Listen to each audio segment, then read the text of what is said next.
Mazungumzo kati ya ngazi ya juu ya kati Marekani na Irani yaliyofanyika Islamabad, Pakistani yamefikia ukomo bila makubaliano baada ya saa 21 za majadiliano makali yaliyoonekana kuwa na matumaini mwanzoni. Haya yalikuwa miongoni mwa mazungumzo muhimu zaidi katika miungo ya hivi karibuni, yakilenga kumaliza mgogoro unaoendelea kati ya Mashariki ya Kati, ingawa pande zote zimeashiria kuwa mazungumzo yanaweza kuendelea. Tofauti kubwa bado zinaonekana kuwepo. Kabla ya mazungumzo hayo, kulikuwa na matarajio makubwa kutoka kwa Pakistan na wadau wa kimataifa kwamba huenda ya kuleta mwanga wa suluhisho la kudumu. Hata hivyo, changamoto zilizokuwa zikitajwa mapema zilijitokeza wakati wa majadiliano. Kwa mujibu wa vyombo kadhaa vya habari na wachambuzi, ikiwemo Time of India,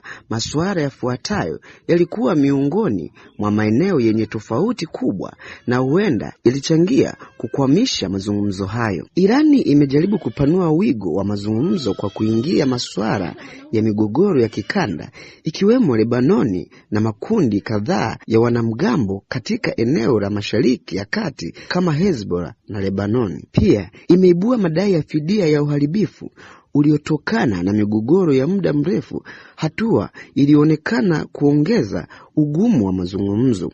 Kwa upande wa Marekani, msisitizo umebaki katika masuala ya nyuklia na usalama wa bahari badala ya ajenda pana ya kikanda. Mlango wa Hormuz unaopitisha takriban 20% ya mafuta duniani umeendelea kuwa eneo nyeti la mgogoro. Irani imekuwa ikitafuta nafasi ya kuongeza udhibiti wake juu ya njia hiyo, ikiwemo uwezekano wa kutoza ada kwa meli zinazopita. Marekani na washirika wake wameendelea kusisitiza umuhimu wa kuhakikisha uhuru wa usafirishaji wa kimataifa katika eneo hilo nyeti. Ilikuwa sehemu kubwa ya ajenda. Mvutano kuhusu suala la Hormuz ilikuwa umejitokeza hata kabla ya mazungumzo, huku kukiwa na hofu miongoni mwa wadau wa usafirishaji wa kimataifa.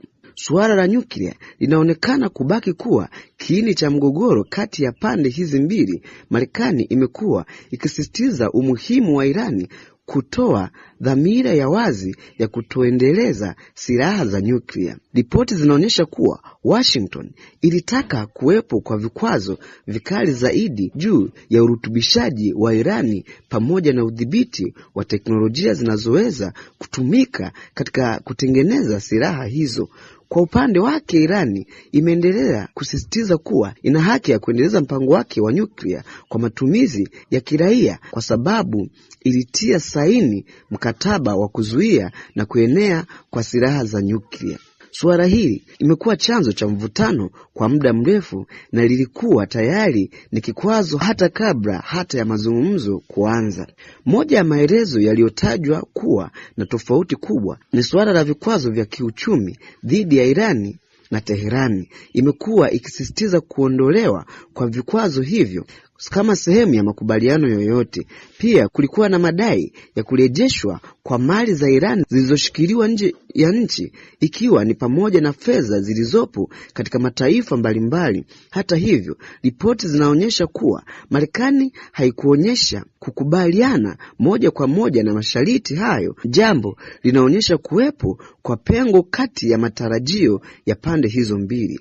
Kwa mujibu wa wachambuzi tofauti, hizi zilikuwa tayari zinajulikana kabla ya mazungumzo na ziliendelea kujitokeza wakati wa majadiliano. Mazungumzo hayo yanatajwa kufanyika katika mazingira yenye mvutano na historia ndefu za kutokuaminika kati ya pande hizi mbili. Ripoti zinaonyesha kuwa kulikuwa na hali ya kupanda kushuka kwa mvutano wakati wa majadiliano, huku kila upande ukionekana kushikilia msimamo wake. Kwa mujibu wa wachambuzi, ukosefu huu wa uaminifu ni changamoto ya muda mrefu inayofanya mazungumzo ya aina hii kuwa magumu. Hivyo, usisahau kusubscribe na kuturn on notification. Hii ni 49 Media. Asante sana kwa kunisikiliza.